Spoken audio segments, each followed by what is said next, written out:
The carriage jolted hard, and Lyra gripped the seat, her heart slamming against her ribs. Outside the small window, the towers of the royal city rose higher than anything she had ever seen, cold stone reaching into a gray sky. She had been given no explanation, only a letter with a red wax seal, an order to report to the palace within 3 days, and a guard escort that watched her like she might run. She had not run. Where would she go? Her hands trembled in her lap as she smoothed the front of her plain gray dress, the only good one she owned. She was nobody, a quiet young woman from the outer village of Belmore, daughter of a baker, someone who had spent her whole life trying not to be noticed. Omegas from her kind of family did not get summoned to the capital. They lived, worked, married someone steady, and stayed far from anything that glittered. But 3 days ago, during the mandatory registry inspection that came through her village every year, something had gone wrong. The inspector, a stiff older man with sharp eyes, had frozen the moment she stepped forward for her scent to be recorded. He had gone pale, then quickly scribbled something on his parchment, refusing to meet her eyes again. Within a day, a royal messenger arrived. Within 2, the guards. Nobody would tell her why. The carriage rolled to a stop in front of towering iron gates, and Lyra's breath caught in her throat. Guards in deep blue armor stood at attention on either side. Spears crossed until a signal was given, then parted like water. The gates groaned open.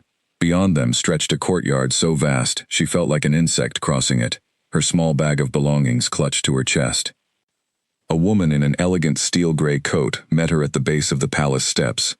She introduced herself simply as Mistress Ophelia, head of palace affairs, and her tone was polite but distant, the kind of politeness that came from years of practice rather than warmth. "You will be evaluated," Ophelia said, guiding her through a hall lined with tall windows. "Nothing more. For now. Do not speak unless spoken to. Do not wander. Do not touch anything, unless given permission." "Evaluated for what?" Lyra asked, her voice smaller than she wanted it to be. Ophelia's steps did not slow. "That is not mine to explain." They passed through hallways so richly decorated that Lyra felt out of place, simply breathing the air.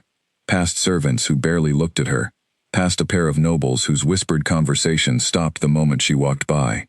She caught only fragments, a word here, a name there. King Draven. She had heard of him, of course, everyone had. The Alpha King, who ruled with an iron calm, who had not taken a mate in the 10 years since he claimed the throne, who was rumored to be untouchable, unreachable, uninterested in anything but duty. She had never imagined she would be anywhere near him. Her room, when she reached it, took her breath away in a different way. It was larger than her family's entire house. A canopy bed sat against one wall, soft blankets the color of deep wine, and tall windows overlooked private gardens below. It felt less like a room, and more like a beautifully decorated cage. "Rest," Ophelia instructed. "You will be called for shortly." The door closed with a soft click, and Lyra was alone. She did not rest. She paced. She sat at the window and watched the gardens, trying to guess what waited for her, trying to imagine what could possibly connect a baker's daughter from Belmore to the highest halls of power. Hours passed. The light outside shifted from pale morning to the deeper gold of afternoon. When the knock finally came, Lyra nearly jumped out of her skin. "It is time," Ophelia said through the door. They walked in silence, deeper into the palace, past guarded doors and hushed corridors, until they reached a set of towering double doors carved with the royal crest, a wolf circled by a ring of stars. 2 guards pushed them open, and Lyra stepped into a hall so grand it seemed to swallow her whole. At the far end, on a raised dais, sat the king. Even from a distance she felt it, a pull, low and strange, tugging at something deep inside her chest, something she had never felt before and did not have words for. She told herself it was nerves. It was not nerves. "Approach," said a voice from beside the throne, though it was not the king who spoke. An older advisor with silver hair gestured her forward. Lyra's legs felt unsteady as she crossed the long floor, every step echoing. She kept her eyes down, as she had been taught, as was proper for someone of her low standing in front of royalty. When she finally stopped at the base of the dais and dared to lift her gaze, she found the king already watching her. His eyes were a deep, storm gray, and they did not blink. He did not smile, did not frown, his face carved from the same cold stone as the palace walls, but something flickered there, something quick and sharp, gone before she could name it. "This is her," the silver-haired advisor said, "the one flagged in Belmore." King Draven did not respond immediately. He rose from his throne, slow and deliberate, and descended the few steps toward her. Every guard in the room straightened. Every whisper in the hall died. Lyra's pulse hammered so loud she was certain he could hear it. He stopped only a few feet away, close enough that she could see the faint scar along his jaw, close enough that the strange pull in her chest sharpened into something almost painful. "Do you know why you were brought here?" he asked. His voice was low, controlled, giving nothing away. "No, Your Majesty," Lyra answered, her voice barely above a whisper. He studied her for a long moment, that same unreadable flicker passing behind his eyes again. Then he turned to the advisor. "Leave us." The advisor hesitated. "Your Majesty, protocol." "Leave us," Draven repeated, and this time there was an edge beneath the calm, sharp enough that the advisor bowed immediately and withdrew, guards following after him, until the great hall stood empty except for the two of them. Lyra's heart pounded so hard she feared he really could hear it. She did not understand what was happening, why the most powerful man in the kingdom had just cleared an entire hall to be alone with her, a baker's daughter he had never met. "You may look at me," Draven said, noticing she still kept her gaze lowered. Slowly, carefully, Lyra lifted her eyes to his. The moment their gazes locked, something passed between them, wordless and undeniable, and Lyra felt her whole body flush with heat she did not understand and could not control.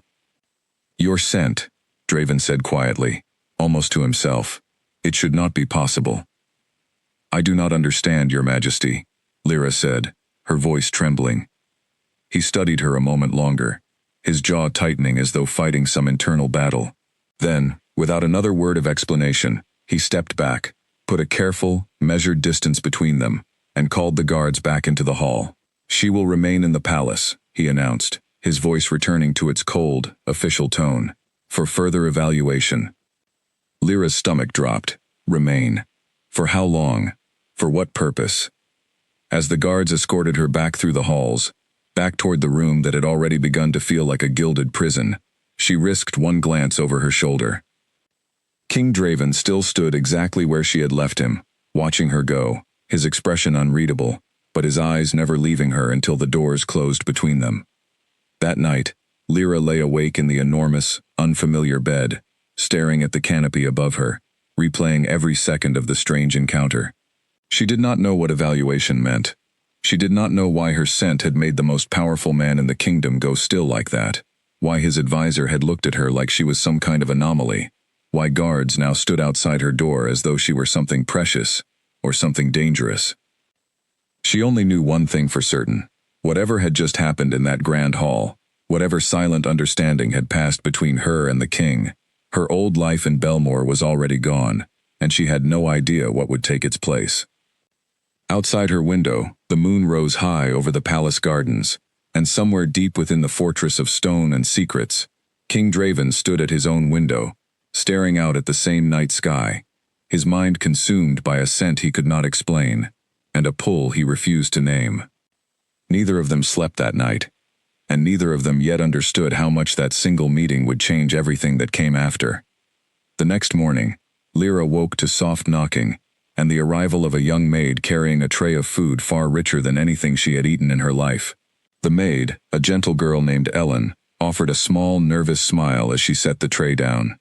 "You are the talk of the whole palace," Ellen whispered, glancing toward the door as though afraid of being overheard. "Why?" Lyra asked, sitting up. "What are they saying?" Ellen hesitated, chewing her lip. "That the king has not looked at anyone the way he looked at you. Not since." She stopped herself abruptly, shaking her head. "It is not my place to say more." Lyra wanted to press further, but Ellen was already moving toward the door, promising to return later with fresh clothing more suitable for palace life. The door shut, and Lyra was left once again with her thoughts, and the tray of food she barely touched. Not since what, she wondered. Not since when. She spent the day in her chambers, restless, pacing the length of the room more times than she could count.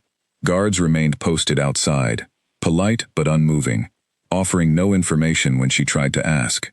By late afternoon, she had resigned herself to another quiet, confusing day in the palace. Then the door opened without warning, and King Draven stepped inside. Lyra scrambled to her feet, heart lurching, unsure whether to bow, or speak, or simply stand frozen the way she felt. The guards outside did not follow him in. The door closed behind him, leaving them alone. "Your Majesty," she managed, dropping into a hurried, clumsy bow. "There is no need for that.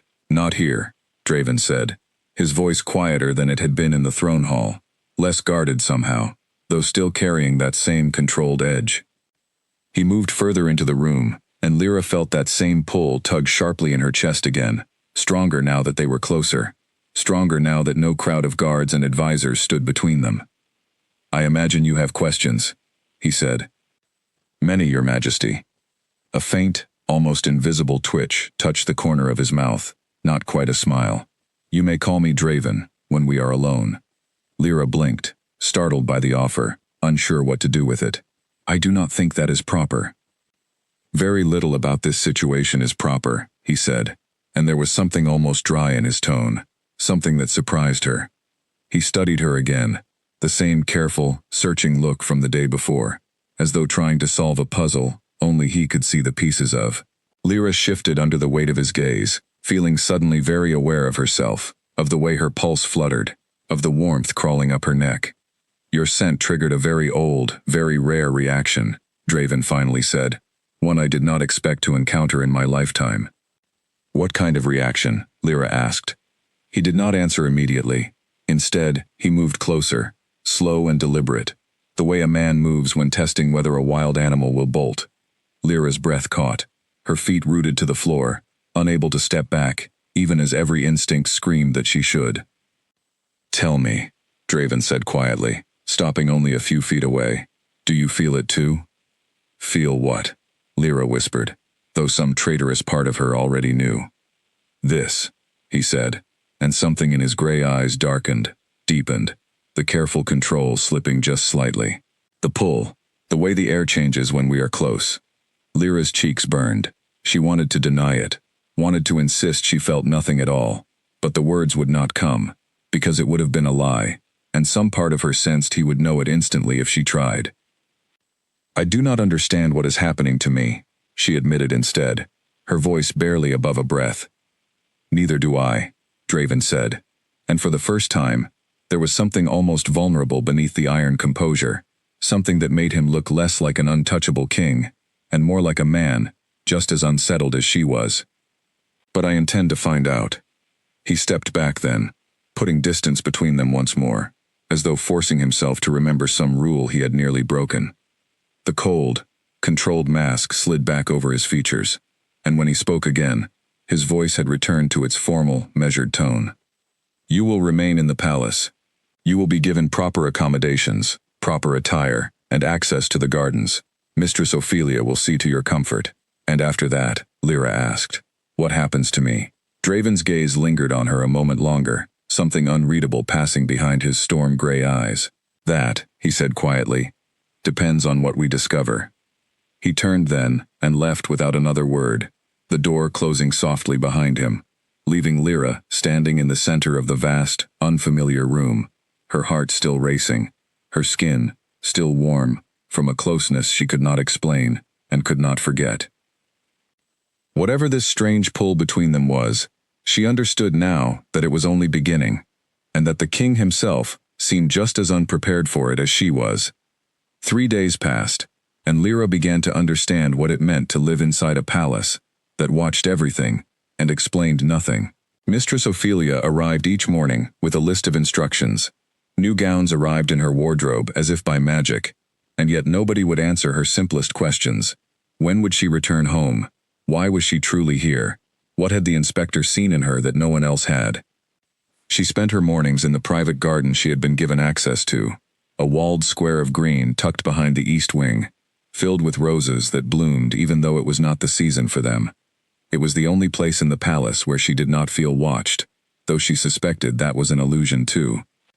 It was in that garden, on the 4th morning, that she overheard 2 servants speaking near the hedge. Unaware, she sat just beyond the roses. They say the king has not looked twice at any Omega since the lady. The servant caught herself, glancing around before lowering her voice further.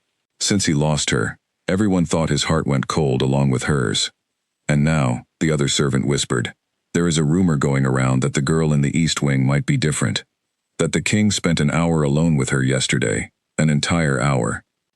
Do you think it is true, what they whisper in the lower halls? That there is some kind of curse on him? That anyone he grows close to meets a terrible end? Hush, the first servant hissed. Do not speak of such things where the walls might carry your voice to the wrong ears. Their footsteps faded, and Lyra sat frozen among the roses, her heart hammering. A curse, a lost mate. She thought of the flicker of vulnerability she had seen behind Draven's eyes, the way his composed mask had nearly slipped when he asked if she felt the pull too. There was grief buried somewhere in him, deep and guarded, and she suddenly understood that whatever was happening between them was not simple for him either. She wanted to know more, but there was no one she trusted enough to ask directly. Ellen, the young maid, seemed the safest option, and that afternoon, while helping Lyra into a new gown of pale blue silk, Lyra finally worked up the courage. Ellen, she said carefully, what happened to the king's first mate? Ellen's hands stilled on the laces of the gown. For a moment, Lyra thought she would refuse to answer, the way everyone else always did. But then, Ellen sighed, glancing toward the door before speaking in a hushed voice. Her name was Lady Muriel. She was kind, gentle. Everyone loved her. She and the king were bonded barely a year before she was found dead in the Eastern Tower, poisoned. It was never proven who did it, though everyone believed it was tied to the old noble houses who feared her influence over the throne.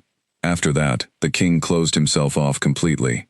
He has not shown interest in anyone since, not until you arrived. Lyra absorbed this in silence, her chest tightening with something between sympathy and fear.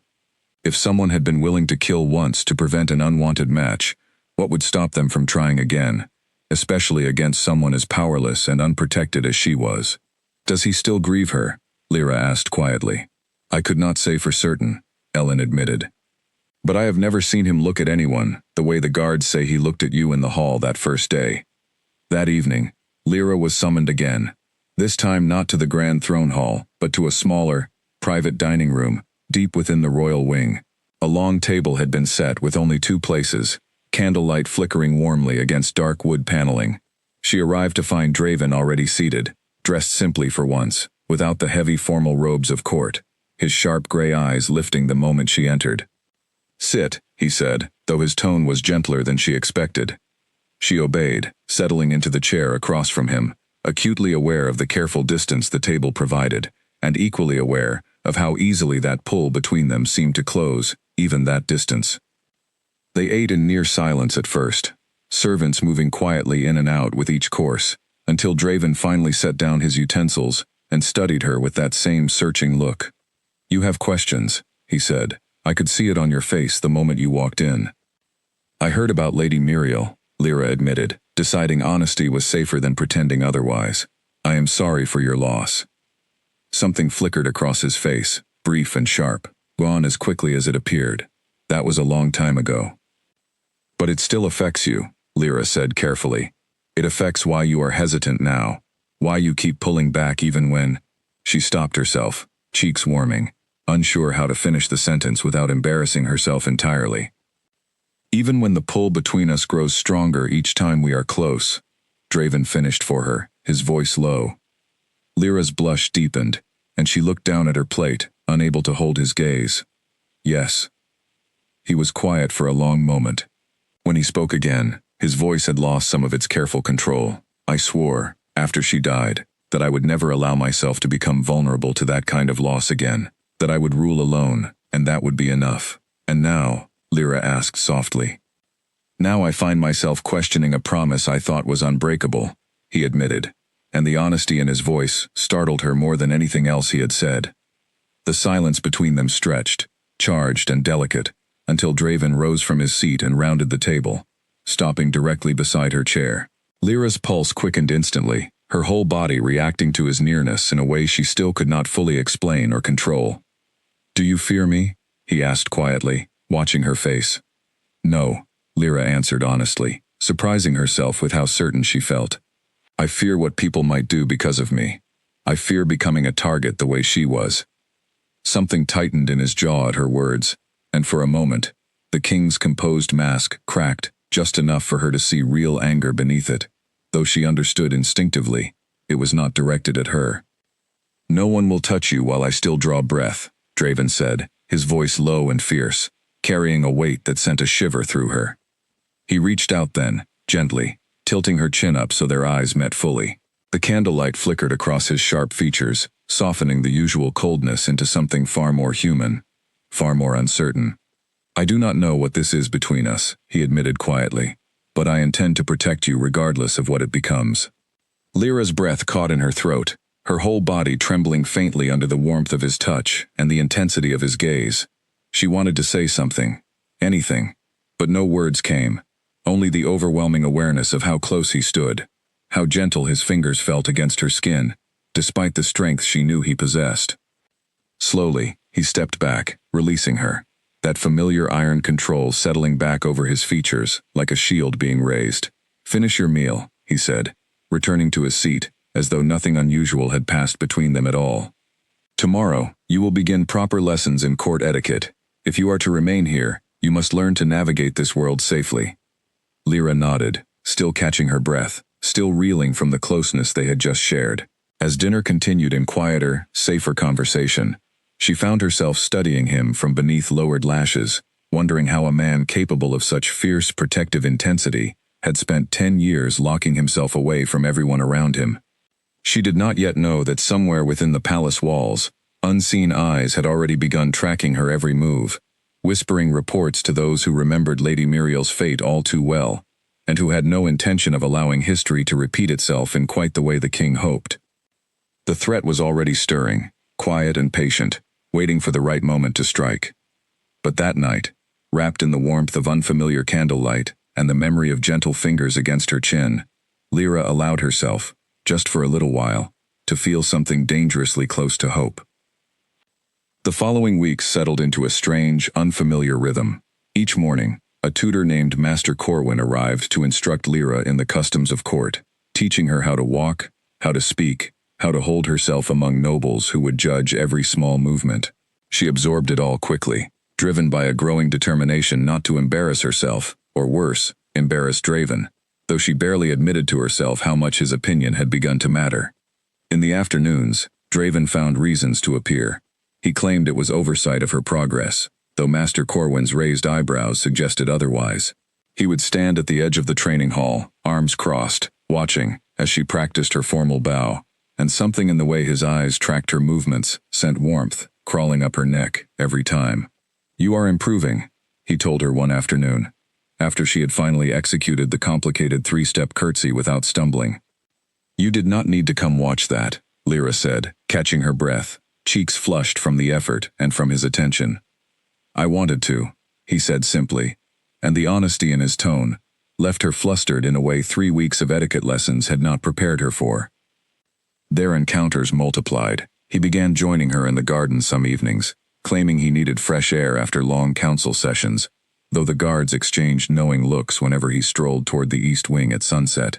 He would walk beside her along the rose paths, saying little at first, simply enjoying the quiet, though gradually he began sharing small pieces of himself, a memory from his childhood, a frustration from a council meeting, a dry, unexpected joke that caught her so off guard she laughed before she could stop herself. She noticed, too, how his guarded exterior softened only in these private moments, how the cold, untouchable king the whole kingdom feared seemed to dissolve into someone almost boyish when no one else was watching. It made the pull between them worse, not better, made it harder to remind herself that whatever this was could not last, that a baker's daughter and a king belonged to entirely different worlds. One evening, as autumn crept into the gardens and the roses began to lose their impossible, out-of-season bloom, Draven found her sitting quietly on a stone bench, staring up at the darkening sky. "You look troubled," he said, settling beside her, close enough that his shoulder nearly brushed hers. "I keep wondering what happens when the evaluation ends," Lyra admitted. "What happens to someone like me, once whatever purpose I served here is finished?" Draven was quiet for a long moment, his jaw tight. "I have been asking myself the same question," he admitted, though not in the way you might expect. She turned to look at him, startled by the rawness in his voice. What do you mean? I do not want you to leave, he said simply, and the words hung between them, heavy and unexpected. Lyra's heart pounded so loudly, she was certain he could hear it in the quiet garden. Draven, she started, unsure what she meant to say next, only that she needed to say something. He turned to face her fully then, reaching up slowly to brush a stray strand of hair from her cheek, his fingers lingering longer than necessary against her warm skin. The pull between them sharpened instantly, unbearable in its intensity, and Lyra found herself leaning almost imperceptibly closer without meaning to. Don't look at me like that, she whispered, her voice trembling, though she could not have said whether she meant it as a plea to stop or a plea to continue. Instead of pulling away, Draven's hand slid gently along her jaw, tilting her face up toward his eyes darkening with something fierce and barely restrained. I cannot help it, he murmured, his voice rough. Not when you look like that. He drew her closer, one arm sliding around her waist with careful, deliberate slowness, giving her every chance to pull away if she wished. She did not. Instead, she found herself leaning into him, into the warmth radiating from him, into the strange, undeniable pull that had been building between them since the very first moment their eyes had met in the throne hall. For a long moment, neither of them moved, simply breathing in the closeness, the quiet garden wrapped around them like a secret. Then, gently, Draven pressed his forehead against hers, exhaling slowly, as though something tightly wound within him had finally begun to loosen. I swore I would never let myself feel this again, he admitted quietly, and yet here I am. Are you afraid? Lyra whispered. Terrified, he admitted, with a rare, honest laugh that held no humor at all, but not enough to stop.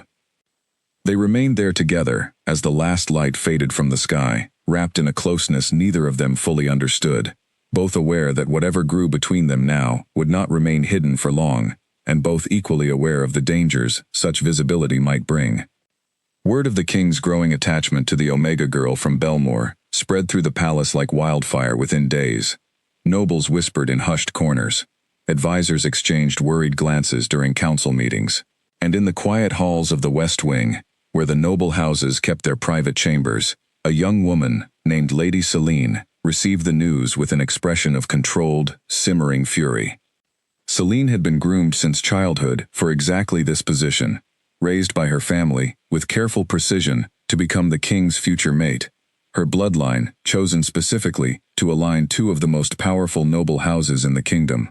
She had waited patiently for 10 long years, certain that eventually, duty would bring Draven to her, regardless of his personal reluctance.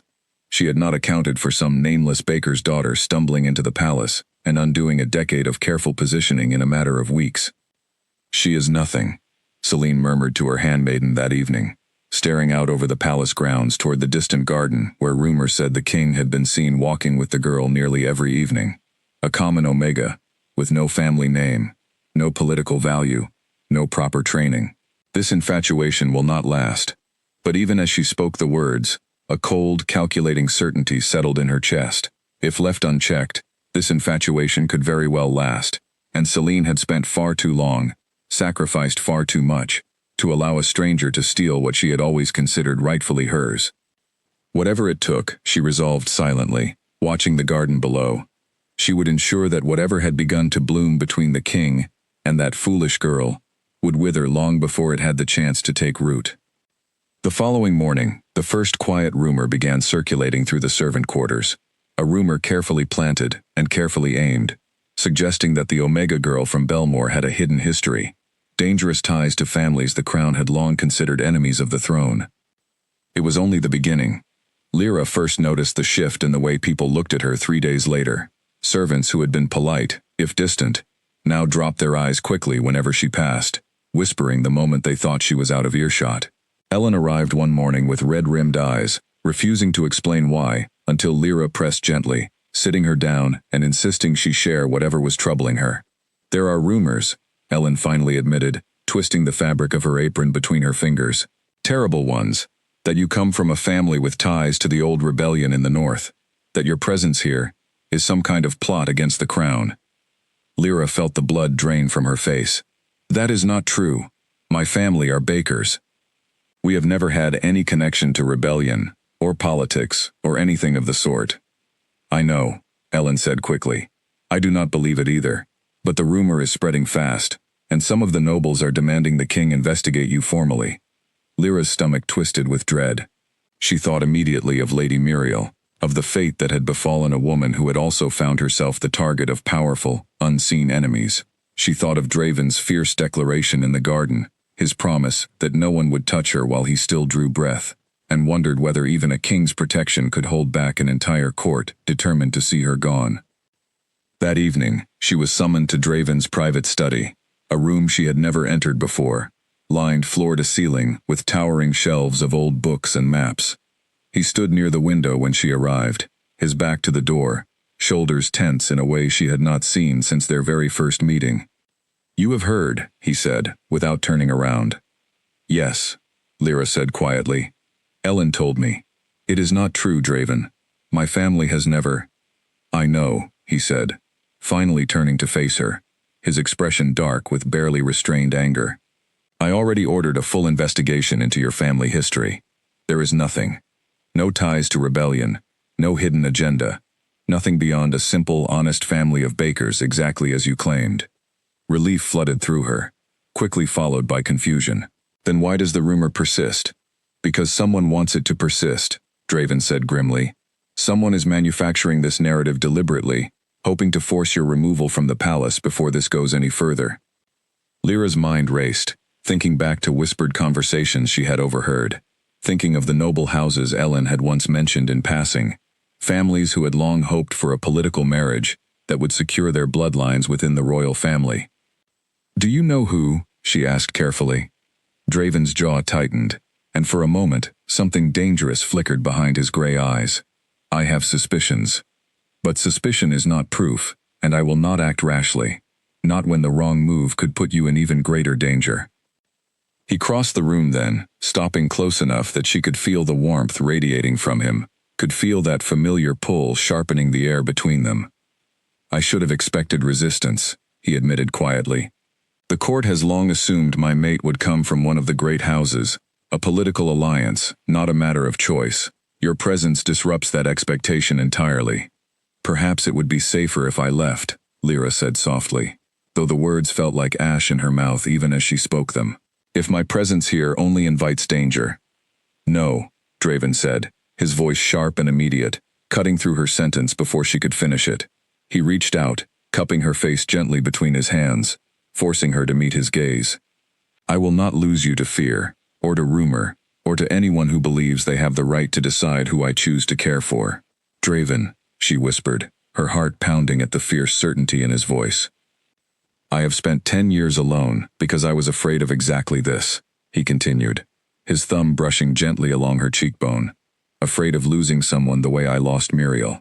But hiding from it has not protected me. It has only left me empty. I refuse to make that same mistake twice. He drew her closer then, slowly, giving her every opportunity to step back if she wished. She did not. Instead, she allowed herself to lean into him fully, wrapping her arms around him, feeling the steady, powerful thud of his heartbeat beneath her cheek. I am frightened, she admitted quietly against his chest. So am I, he said, resting his chin gently atop her head. But we will face it together, whatever comes. The following days brought increased security around Lyra's chambers.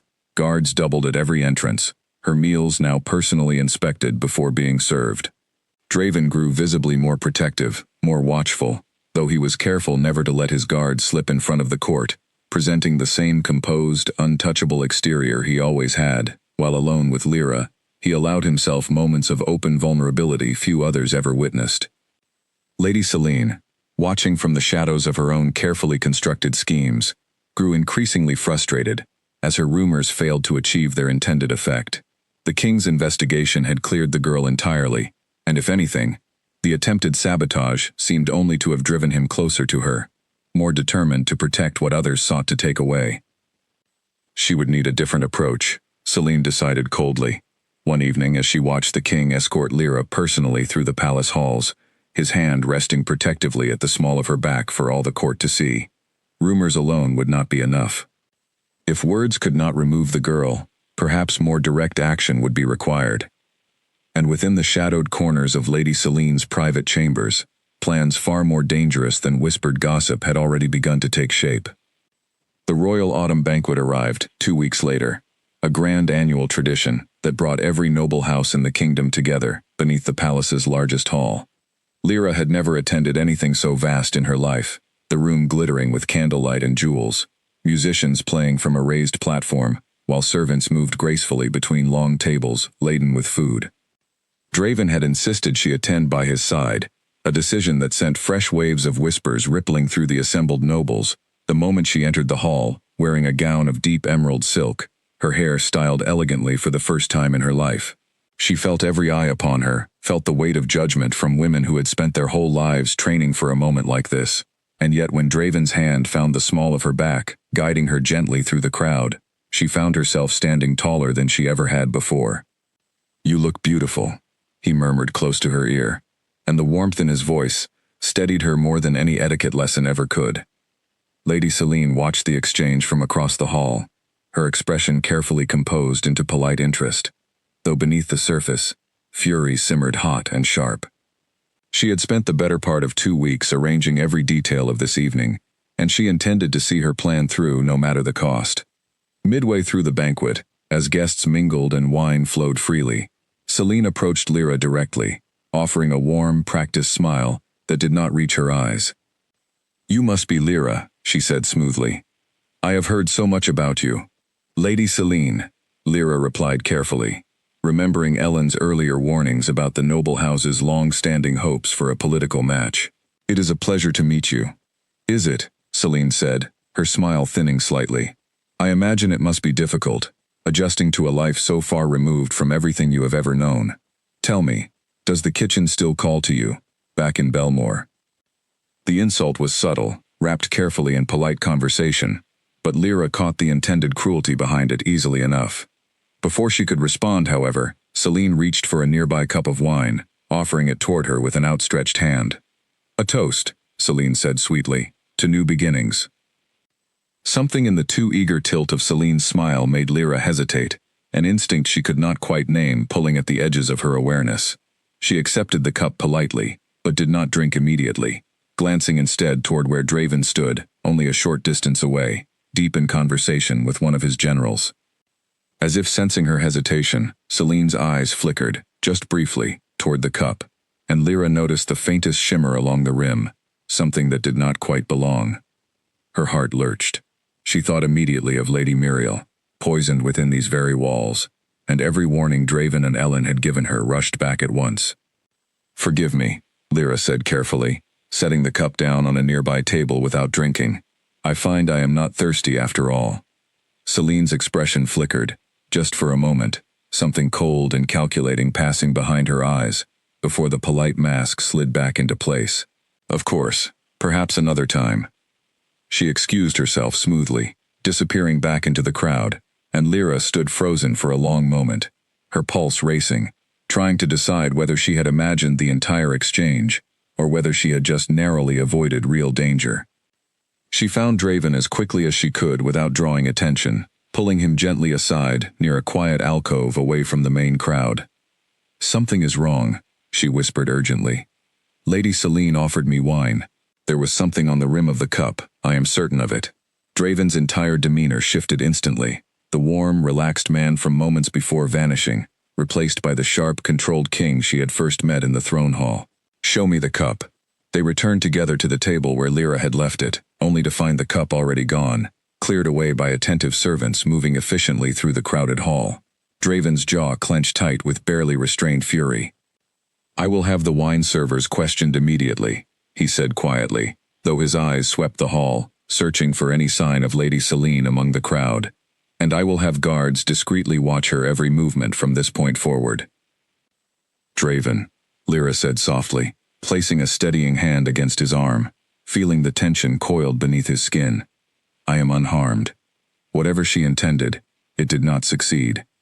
"This time," he said grimly, "I should have anticipated this sooner.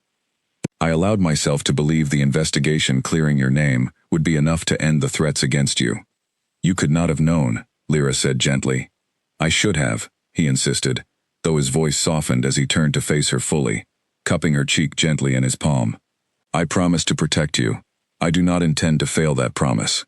The rest of the banquet passed in tense, careful vigilance, Draven remaining close to Lyra's side for the remainder of the evening, his guards subtly increasing their presence throughout the hall.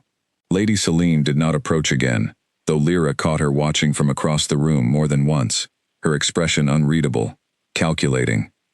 Later that night, once the banquet had ended, and Lyra had finally returned to the safety of her chambers, Draven arrived quietly, having personally overseen the questioning of every servant who had handled wine that evening. One of the servers admitted to being paid to place something in your cup, he told her grimly, closing the door behind him.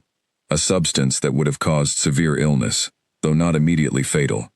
Enough to weaken you, to create a public scene that could be used to question your suitability, or your health, before the entire court. Lyra's stomach turned at how close she had come to falling into such a carefully constructed trap. Was it Lady Selene? The servant refused to name names, terrified of retaliation, Draven said, frustration evident in his tightened jaw. But the timing, the placement, everything points toward her involvement, even without direct confession. What happens now? Lyra asked. Draven moved closer, drawing her gently into his arms, resting his chin atop her head, as he had done once before in his private study. Now, I ensure this never happens again. I will have you moved to chambers adjoining my own, where guards can watch every entrance without exception. And I will make it unmistakably clear to the entire court, in a way that leaves no room for further doubt, exactly where your place stands beside me. Lyra pulled back slightly to search his face, uncertain what he meant. The Draven, what are you planning? His gray eyes met hers, steady and resolute despite the danger surrounding them both. Tomorrow, before the full court, I intend to formally claim you as mine, invoking the crown's protection over you, as more than simply a guest within these walls. It will not stop every threat, but it will make clear that anyone who moves against you moves against the throne itself. Lyra's breath caught, her heart racing with a mixture of fear and something warmer, something that had been building steadily since the very first day she had stepped into that grand throne hall. Are you certain? She whispered. More certain than I have been of anything in 10 long years, Draven said softly, brushing a gentle kiss against her forehead. Whatever danger comes with loving you, Lyra, I would rather face it standing beside you than live safely without you ever again. Outside the palace walls, unaware of the declaration about to unfold, Lady Selene sat alone in her darkened chambers, already devising her next, more desperate move, refusing to accept defeat so easily, after years of careful, patient planning.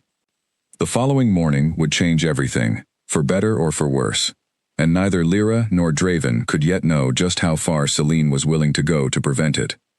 Morning arrived with a cold, clear sky, and Lyra woke early, her stomach twisted into knots at the thought of what the day would bring. Ellen arrived shortly after dawn, carrying a gown of deep royal blue, trimmed with silver thread, her expression a mixture of excitement and worry as she helped Lyra dress. The whole palace is buzzing, Ellen admitted, carefully fastening the delicate clasps along the back of the gown. No one can quite believe the king intends to make a formal declaration before the entire court.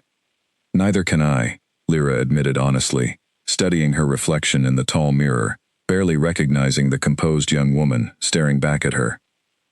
By the time she reached the grand hall, her nerves had settled into a strange, steady calm, the same quiet determination that had carried her through countless etiquette lessons, now steadying her steps as guards pulled open the towering doors.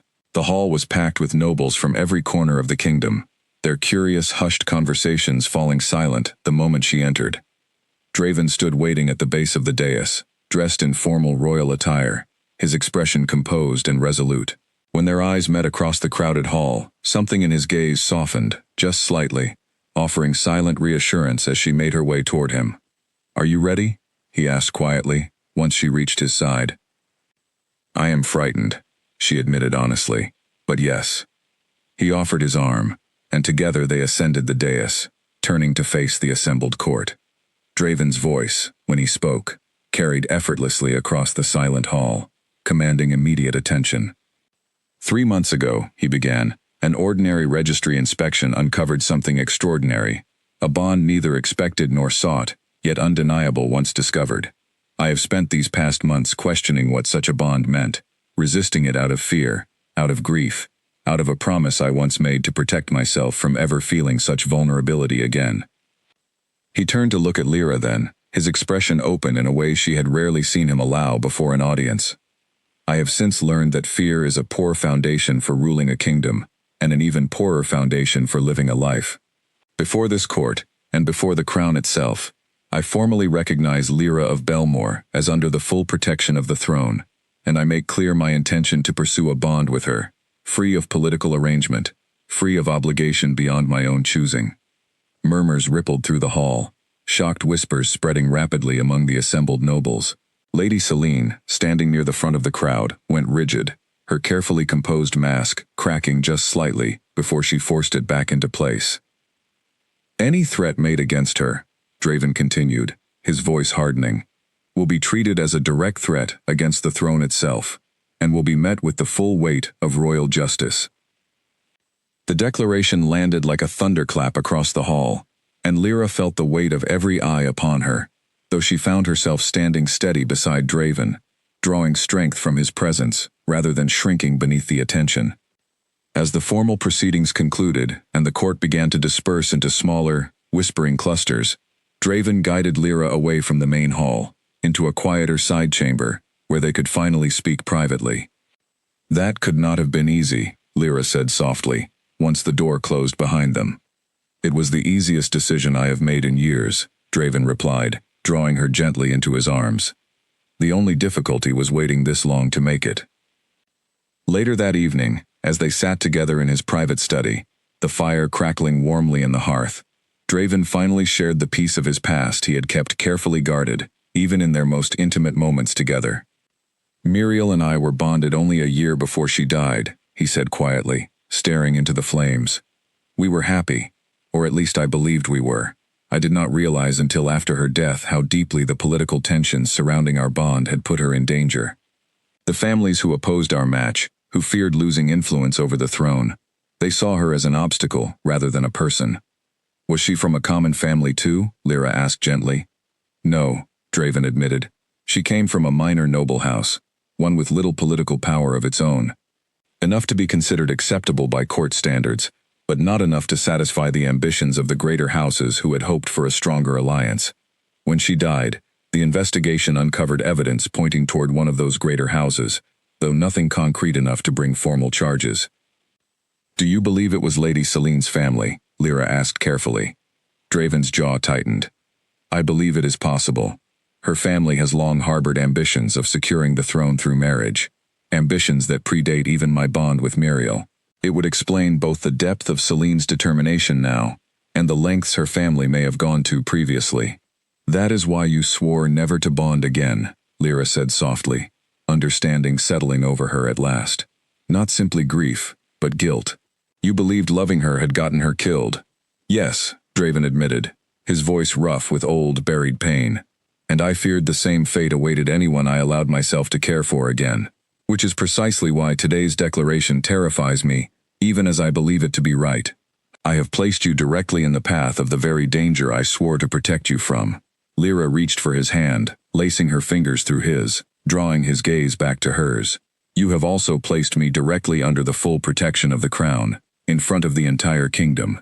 Whatever danger exists, we now face it together, openly, rather than hiding in fear the way you did before. Draven studied her for a long moment, something fierce and grateful passing behind his gray eyes. How did someone as gentle as you become so remarkably brave? I had a very determined teacher, Lyra said, a small, teasing smile touching her lips for the first time that tense day. He laughed then, a real, unguarded sound that eased some of the heaviness from the room, pulling her close against his chest as the fire crackled warmly beside them. Yet even as they found comfort in each other's arms that evening, neither noticed the shadow moving quietly along the palace's outer walls, nor the careful, silent instructions being passed between two cloaked figures in the darkness beyond the study's warm firelight. Lady Selene's family, having watched their carefully built ambitions crumble before the entire court, had decided that words and rumors were no longer sufficient tools for reclaiming what they believed rightfully belonged to them.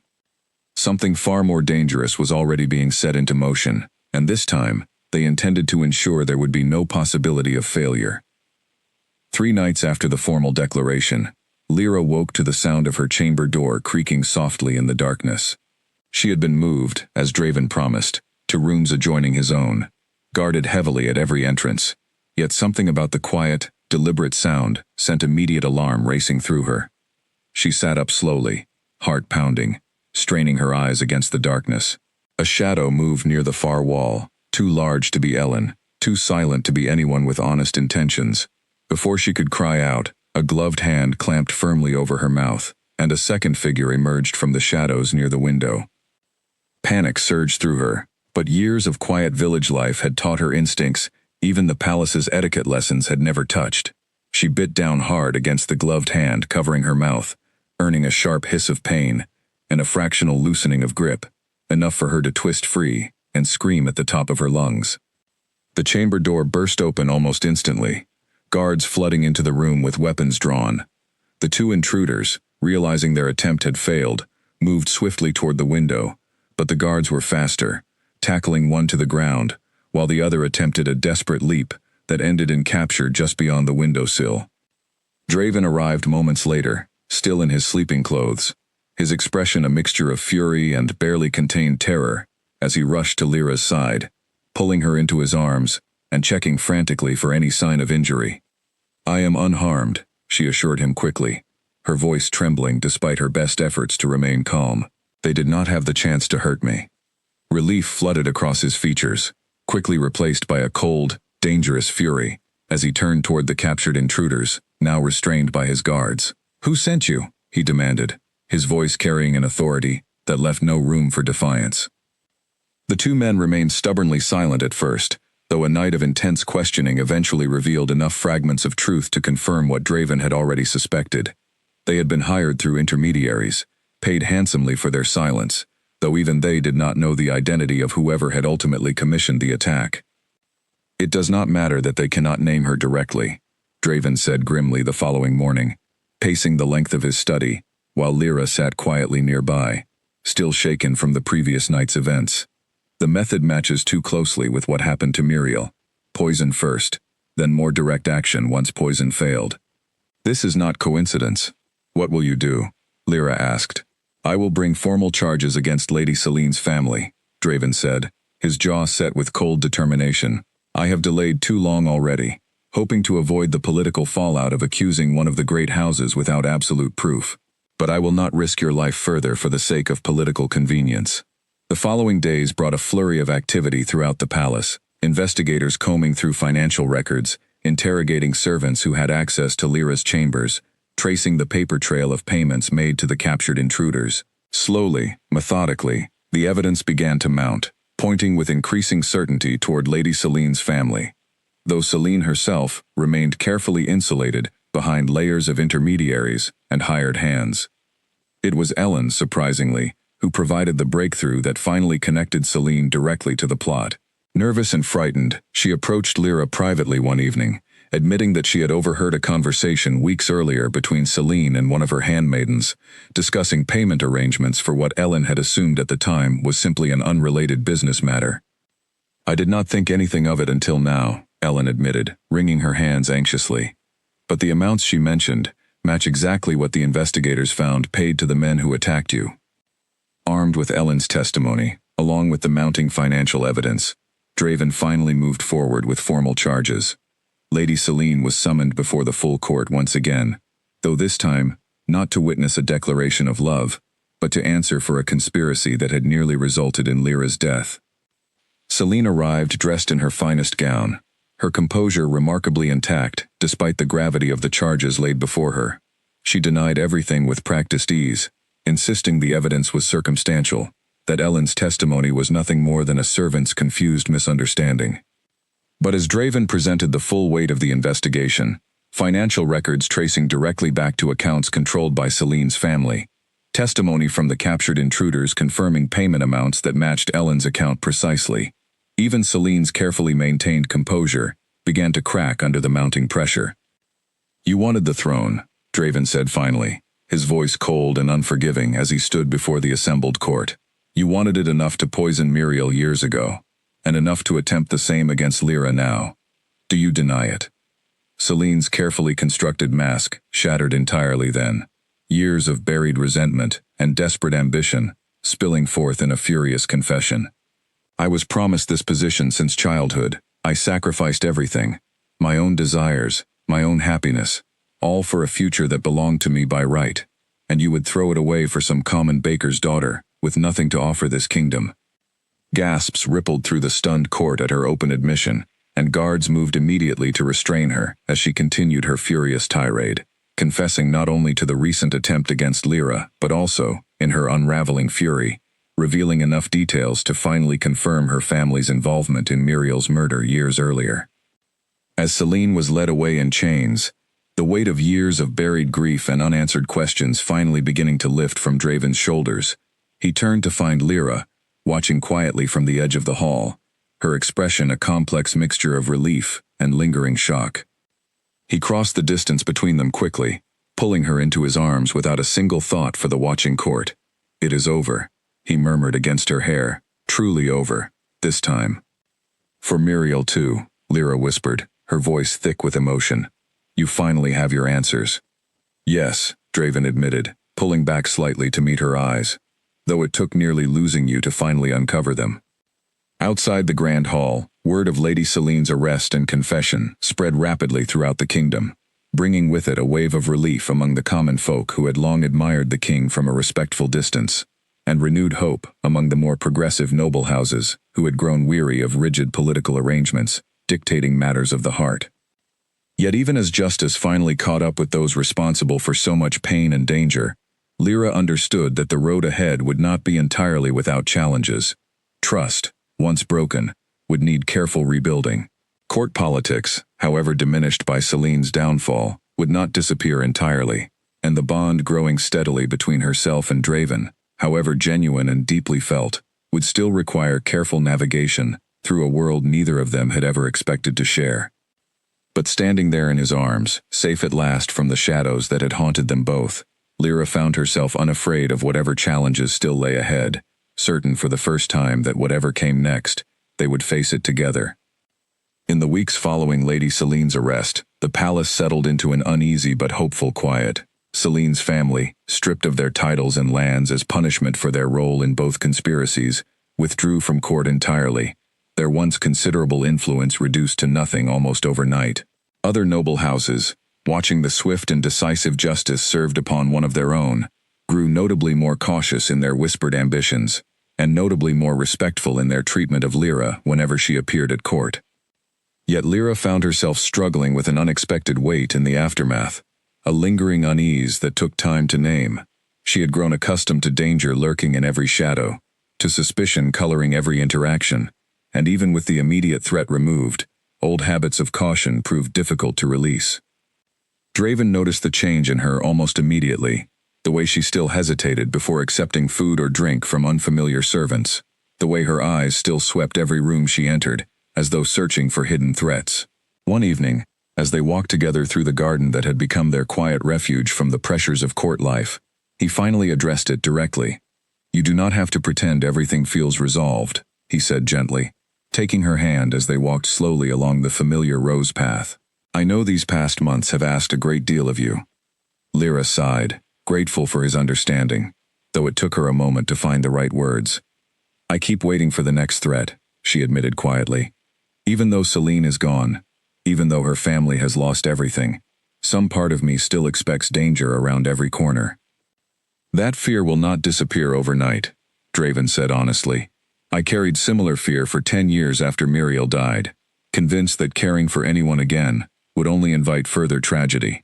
It took meeting you to finally begin releasing that fear, and even then, it did not vanish completely." "How did you manage it?"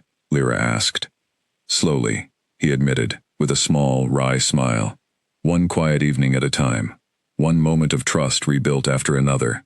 It is not something that resolves in a single conversation, but rather something that heals gradually, through consistency and patience." His words offered unexpected comfort, and over the following weeks, Lyra found herself gradually easing back into a sense of safety she had not realized she was missing. Ellen remained a steady, comforting presence, and the friendship between them deepened considerably after Ellen's crucial testimony had helped bring Celine's conspiracy fully to light. Master Corwin, too, continued her etiquette lessons, though the tone had shifted from anxious preparation into something closer to genuine mentorship, as the elderly tutor had grown fond of Lyra's earnest determination and quick progress. Court itself, once a place of quiet judgment and whispered suspicion, gradually warmed toward her as well. Nobles who had once eyed her with skepticism began offering genuine respect, impressed by the quiet strength she had displayed throughout the ordeal with Celine. Even those who still privately mourned the political alliance Celine's family had hoped for, found themselves grudgingly acknowledging that the king's chosen mate carried herself with a grace and resilience few had expected from someone of common birth. It was during one such court gathering, a smaller, more relaxed evening event celebrating the change of season, that Draven pulled Lyra aside into a quiet alcove, his expression carrying a nervous energy she had rarely seen from him. "I have been considering something," he said, taking both her hands in his. "That sounds ominous," Lyra teased gently, though warmth bloomed in her chest at the earnest uncertainty in his eyes. "I want to formalize our bond properly," he said, his voice steady, despite the vulnerability evident beneath his words. "Not simply the crown's protection I declared before the court, but a true, complete bonding, the kind meant to last a lifetime." Lyra's breath caught, her heart racing at the significance of what he was asking.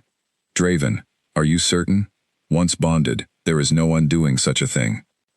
"I have never been more certain of anything," he said firmly.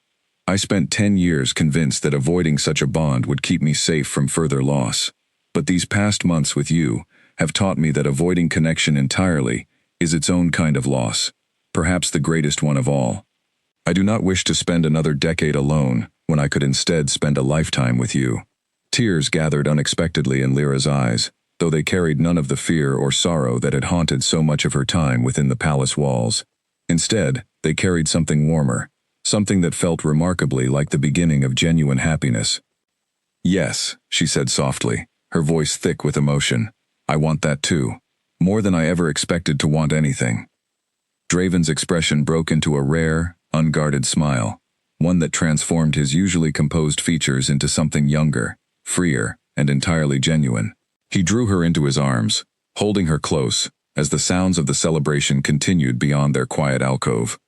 "There is much still to arrange," he admitted, though his voice carried none of his usual formal restraint.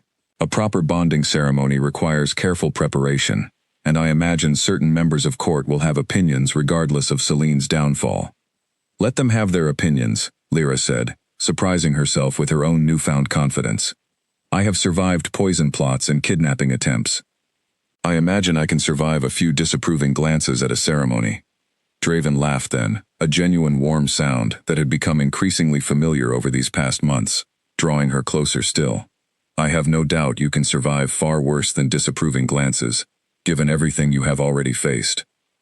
As the autumn evening deepened around them, the distant sounds of music and celebration drifting through the garden, Lyra allowed herself, fully and completely, to imagine a future she had never dared hope for during those first frightened days arriving at the palace gates. A future built not on fear or political convenience, but on genuine choice, hard-won trust, and a bond that had survived every attempt to destroy it, before it had even properly begun. Whatever challenges still awaited them, whatever adjustments still needed to be made, as a common baker's daughter prepared to become truly bonded to the Alpha King himself, Lyra faced the coming days with a steady, quiet courage that had grown stronger with every trial she had overcome. And as Draven pressed a gentle kiss to her forehead beneath the darkening autumn sky, both of them understood, without needing to speak the words aloud, that whatever came next, they would meet it exactly as they had faced everything before. Together. The morning of the bonding ceremony arrived crisp and golden, the last true warmth of autumn, settling over the palace grounds like a gentle blessing. Lyra stood in her chambers, staring at her reflection in the tall mirror, hardly recognizing the woman looking back at her. Gone was the frightened girl who had arrived in a rickety carriage months earlier, replaced by someone steady, confident, and radiant with genuine happiness. Her gown, crafted specifically for this day, shimmered in soft silver and deep gold, colors representing both the royal house and the quiet strength of her own humble beginnings, a choice Draven had insisted upon personally, wanting the ceremony to honor exactly where she came from, rather than erase it. Ellen fussed over the final details of her hair, tears of happiness gathering in her eyes as she worked. "I still remember your very first day here," Ellen said softly, carefully placing delicate silver pins among Lyra's dark curls. "You looked so frightened, so certain you had done something wrong simply by existing." "I remember," Lyra said, smiling gently at the memory. So distant now it felt like it belonged to someone else entirely. "I could not have imagined this outcome, not in 1,000 years." "None of us could have," Ellen admitted, "but I am glad beyond words that it happened exactly this way." A soft knock interrupted them, and Mistress Ophelia entered, her usually composed expression softened with something close to warmth as she looked upon Lyra's transformation. "It is time," she said gently. "The king awaits, along with the entire court, and quite a number of common folk who traveled from every corner of the kingdom to witness this day." Lyra's heart raced as she made her way through the familiar palace halls one final time, as an unbonded Omega, guards bowing respectfully as she passed, servants offering genuine smiles rather than the cautious, distant looks that had greeted her upon her arrival. The transformation of the palace itself, she realized, mirrored her own journey precisely, moving from suspicion and fear toward acceptance and genuine warmth. The ceremony took place not within the grand throne hall, but in the private garden that had become so meaningful throughout their courtship, transformed for the occasion, with delicate lanterns strung between the rose bushes and simple wooden benches arranged for the modest gathering of witnesses Draven had specifically requested, rejecting the massive, impersonal spectacle court tradition usually demanded. Draven stood waiting near the same stone bench where he had first whispered that he could not help but look at her the way he did, dressed simply despite the occasion, his gray eyes finding hers the moment she stepped into the garden. The ceremony itself was brief, following ancient traditions passed down through generations of Alpha rulers, a joining of hands, an exchange of quiet vows spoken directly rather than through elaborate ceremonial script, and finally, the bonding mark placed gently at the curve of Lyra's neck, a moment that sent warmth flooding through her entire body, a sensation unlike anything she had previously felt, deep and permanent and undeniably right. "I bind myself to you," Draven murmured, his voice rough with emotion as he completed the ancient words, "not out of duty, not out of expectation, but out of genuine choice, freely given and gladly received." "And I, to you," Lyra responded, her own voice steady, despite the overwhelming emotion coursing through her. "Whatever comes, whatever challenges we face, I choose this. I choose you." The small gathering of witnesses, including Ellen, Master Corwin, and a handful of trusted advisors and common folk who had traveled from Belmore specifically for this occasion, erupted into quiet, genuine celebration, as the bond settled fully into place, an unmistakable warmth spreading between them, that even those simply witnessing could sense in the charged, joyful air. Later, as the modest celebration continued into the evening, string musicians playing softly, while guests mingled among lantern-lit rose bushes, Draven pulled Lyra gently away from the gathering, guiding her toward a quiet corner of the garden, where they could finally speak privately amid the joyful noise. "Regretting anything yet?" he asked, a teasing warmth in his voice that had become far more common since Celine's downfall. "Only that we did not do this sooner," Lyra admitted, laughing softly as she leaned into his embrace. "I spent 10 years believing love only led to loss," Draven said quietly, his arms wrapping securely around her. "You taught me otherwise, and I intend to spend the rest of my life being grateful for that lesson." "We taught each other," Lyra corrected gently. "I arrived here believing I was nothing more than a common village girl with no place among nobility. You showed me that where someone comes from matters far less than who they choose to become." He pressed a tender kiss against her forehead, then against each cheek, before finally meeting her lips in something soft, unhurried, and filled with quiet promise. When they finally parted, his gray eyes held none of the guarded distance that had once defined him, replaced entirely by open, unguarded warmth. "Don't look at me like that," Lyra whispered playfully, echoing the words that had once been a nervous plea, now transformed into something far gentler, far more secure. Draven's answering smile carried genuine, unrestrained joy. "I told you once, and I will tell you every day for the rest of our lives together," he murmured, drawing her impossibly closer beneath the soft glow of garden lanterns and the first stars of the evening sky. "I cannot help it." And as the celebration continued around them, laughter and music drifting through the rose-scented air, Lyra finally understood, completely and without doubt, that every frightening moment, every dangerous trial, every uncertain step of her unexpected journey had led precisely to this moment, standing bonded and beloved beside a king who had once seemed as cold and untouchable as winter stone, now revealed as someone capable of the deepest, most enduring warmth she had ever known.